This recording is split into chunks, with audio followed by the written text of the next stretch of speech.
What's up, guys? This here Sea Dog, and you're watching Miller Time Motorsports, where dirt meets rubber. And it's time to get back to work on the race car. Sitting here, just got the shop it's Saturday, so happy Halloween, or happy late Halloween, or early, whatever it is, to whenever you're watching this. But it's Halloween weekend. But we got a little late start Saturday. Just got here. Just got done eating breakfast of champions. 3 cans of hot and spicy Weenie Weenies and some Tylenol, extra strength. But I guess it's time to get going again. I gotta apologize right off the get-go. It looks a little different since the last time you guys seen it. So she is butt naked, as you can see. We went ahead and pulled the body off of it. The reason we went ahead and did all that, or I did it, is because I'm pretty much a one-man show. And whenever I have time to do it, I just do it, and then I work on something else, and then I do it. And it's hard by myself to be making videos, especially when I'm doing a little at a time throughout the day. So I went ahead and pulled the body off, did that. Let's see, what else? I mean, that's really about it. Literally holding that body on was freaking 6 rivets, the nose piece, and a couple bolts on top, and that was literally it, and just pulled it right off. So that's no big deal. You guys didn't miss much there. Pulled the radiator off. Transmission came out. That's a bigger one, but I mean, it was pretty simple. There was nothing holding that in. So I pulled the transmission out. Shocks, radiator. Trying to get the front completely ready to strip as far as I'm going to strip it. Think about buying some. These are actually my actual steering is all brand new, but I'm thinking about maybe buying new steering again, going with some different stuff, and then using these as spares, but I haven't decided yet. But yeah, I think the front's pretty well stripped down, as good as it's going to get. Need to go pressure washer, as you can tell. Power steering lines leak like crazy, but that's no big deal, I guess. We'd probably put new lines on it.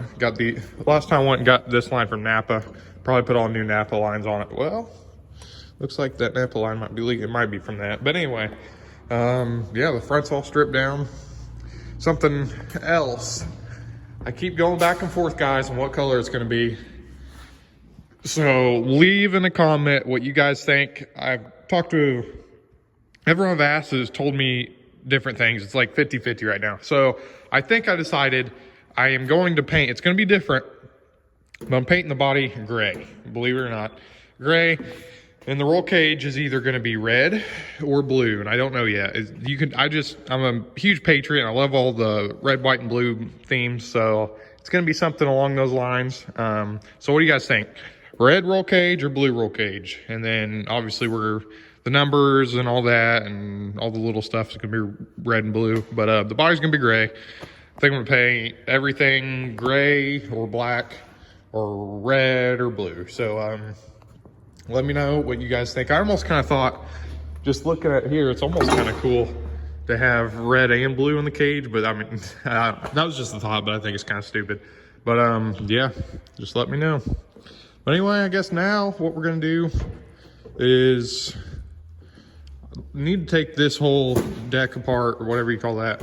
Take this apart because we're going to redo all this. I'm not a huge fan of it. Pull all the gauges and all that out, redo all the wiring. That was a quick on-the-go wiring job I did. And pull this out, just pretty much probably get all this stripped today is my plan. Actually, what I really want to do today is get it completely stripped down, ready to pressure wash it, clean it up real good, and give it some paint, first coat of paint. So hopefully we can get that done, and we'll see. Stay tuned. The seat apart, and I've realized this. This right here, that's the pin that's holding this whole shaft in and out of there, and I'm pretty sure it was raced that way. So Andrew, if you're watching this, that could have been real bad. But anyway, that's literally, I mean, it's probably fine. I don't know, but that was pulling out. Another quick thing, safety wise, I don't know if you noticed anything here, but I noticed this during the season, and I didn't think too much about it. I was too worried about everything else. And after I pulled this body off, check this out. I mean, so it looks like this was a kit cage, someone put it together as a kit. And what happened was they didn't custom make everything. The halo, I think that's what you call it. They ran out of room on the frame and put it at the very edge, and this didn't fit right. So they literally just plated it like that. I mean, they try to put a little gusset on it and stuff, but that scares the absolute dog crap out of me. I mean, that's an important piece, I would say. So let me know what you guys think of that. I'm thinking about, this is my car. I'm not going to get rid of it, and I don't want to redo all that. So I'm thinking about running a bar from here to here, maybe, and then maybe another extra bar on top. I haven't completely decided yet, but let me know what you guys think of that. It kind of scares me. But yeah, look at that. It's like that. Over here is fine. That's the way it's supposed to be. But you can tell that halo is supposed to be farther that way because it's like that. So it just sucks. But yeah, we're gonna see what we can do. We're definitely gonna add some bars to it, but let me know what you guys think of that. All right, guys, so the seat is out, obviously, and started taking all the wiring out of here because like I said, I'm getting rid of all this, and all the wiring was an absolute mess. Half of it didn't work, and it was just all big knots. It's funny that, like, whenever you're putting something together, you think the more electrical tape, the better, until you got to take it apart, and then it drives you crazy. But anyway, it's all out. Just got to pull the tack off now. And, I mean, look at all those. I mean, there's Scotch locks and duct tape or electrical tape and zip tie. I mean, it's a big mess. But anyway, gonna get that pulled out, and then we're gonna pull this dash apart. And yeah, I've never really been under there clearly, and then we're gonna get all the wiring figured out eventually. But yeah, I'm just gonna strip that apart. I don't know what the last thing you saw was, but we are pretty well getting her stripped down. She is just about done being stripped, and we'll start rebuilding here very soon. Now I'm just working on siphoning this gas out. We're gonna pull the fuel cell, take all the lead out, and battery and shocks, and that's about it. Other than that, I mean, paint it real good, do some cutting, some welding on some things, and we'll clean it up, paint it, and then start the rebuild. So it's almost stripped, and we'll start building on it here soon. Well, guys, pretty bad stuff just happened. You missed out, let me tell you. Remember that fuel I was siphoning out the race car? 110 octane race fuel, you know. Siphoned it out, and long story short, we ended up with a massive fire. Everything's okay. It scared the crap out of, I mean, it was bad. I burned up some stuff in the car, but I guess I'll just show you guys what happened. It was not a good ordeal at all. So you guys seen where the car was sitting. It was sitting right here. And I'll just explain what happened first. So the car was sitting right here. I was siphoning out the gas, and we got busy. Dad was over here pulling the catalytic. We were cutting the catalytic converters off the car we're scrapping, and he wanted me to come over here and help him with the torch to cut off some bolts. So I came over here and working on this lift while the gas was siphoning right there, which was dumb, guys. Don't do that crap. See, the issue is that we have never actually ended up having a problem with gas and sparks and stuff like that. So we never worried about it. You never worry about it until something happens. And so there's sparks coming down, and we're too busy with that. I didn't realize the fuel jug was overfilling right here. And you can see kind of where it is. Most of it dried up, but it overfilled and started coming over here, and then ended up like right in here somewhere. And spark came down, and it literally just shot up. The flames were touching the ceiling. I'll go ahead and I'm gonna put up some pictures that I've seen so far of what the shop looked like. All right, guys, so this is right after we actually got the fire put out ourselves, and I also want to give props to the Gosport Volunteer Fire Department for being there. I mean, like literally within seconds of this happening. And yeah, I guess there was a bystander that actually called them. But anyway, as you can see, it was not just a little fire. We'll come to the car and show you guys all that happened over here. I didn't hurt anything too bad. The fire was hot enough. I mean, so as you can see, I was siphoning it. It was right here. It hit the fuel jug and then went over here and into the fuel cell. It was so hot, it started melting my lead. Melted up some shocks. All that plastic is done for.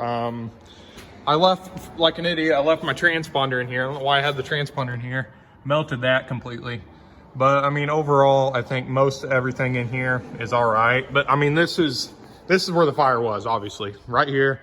And it was literally, it was at least past that 22. It was like touching the ceilings almost. And, but yeah, that happened. I'll show you guys how it started. It's literally even still full of fuel. I'll explain what happened there. So God was like, my guardian angels were by my side. Just, I don't know how I didn't light up in flames. Sitting over here, you know, working, and then it happens. The first thing I thought of was, like, it went quick, but it hit the jug first. And I seen it hit the jug. So I run over to it, I grab the jug, and I try to take it away from the car because I didn't want it going from the jug to the fuel cell and being worse. That was a mistake. I burned up my hand a little bit. I literally caught on fire. My arm, it's actually not bad. I just burnt hair off my arm and burnt my hand a little bit. But I grabbed a hold of it, and I wanted to bring it over here, and I went up in flames, and somehow I didn't just throw the jug because it was full, because I was on fire. Freaked me out. So somehow, by the grace of God, you know, I put it down gently so it didn't go up any farther, and then I got the crap out of the way. Dad's truck was sitting right here where the car is now. Race car was up here, and I'll show you what happened to his truck. His truck was sitting right here backed up. Dad jumped in the truck. I raised the door up. He got the hell out of here with his truck, so the truck didn't catch up in flames. I ran over here. I turned on the water, and then I started trying to put it out with the water right here at the hose all over the place right here. We cleaned most of it up. I mean, it was an absolute mess in here. Toolboxes were absolutely just everything. They're still everywhere. I sprayed it down with water. While I was spraying down with water, I was screaming at Casey to find the fire extinguisher, wrist twister. So you're still everywhere. Dad's truck was covered real bad. But screamed at Casey. He got the fire extinguisher. I think wrist twister. I think he is the one that actually got the fire out. See, I was spraying it with water, and it was a fuel fire. So it was kind of thinning it out, but it didn't really completely put it out. I was just, I don't know. It was, I'll tell you what, it was hot. Like, that was the hottest fire I've ever been next to. I feel like I got sunburnt because it was so hot trying to put it out. Casey came over here and was spraying it with the fire extinguisher, and we finally got it out just enough. That was crazy, guys.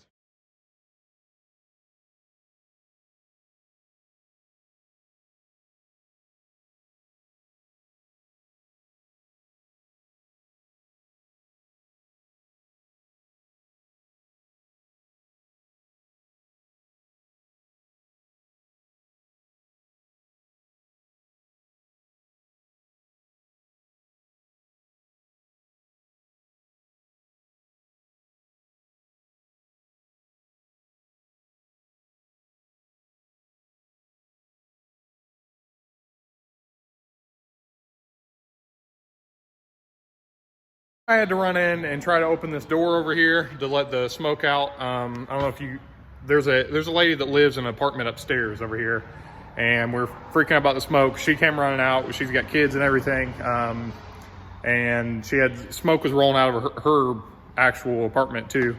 So I ran in. Literally, it was so black in here. I ran from this door to that door. I was tripping over things. I couldn't see anything because the smoke was so dark. I opened the door. I just held my breath because it was black. Like, I can't explain it without you guys being here. But yeah, that's about it, guys. That was absolute crazy. I just want to tell you about it.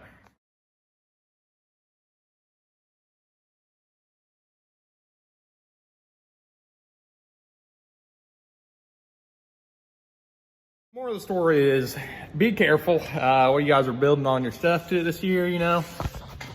Anytime you're in the shop, I mean, things can go wrong and you don't really think about it. Like, you kind of take things for granted. Oh, it's fine, it's no big deal. Because I knew we were torching over there. I knew my gas was over there. I don't think it would have went up if it wasn't for it overflowing, and I completely forgot about it. But it's just, you really got to be careful. Like, that could have been so bad. Like, the whole shop our brand new shop almost burnt down. I mean, it was...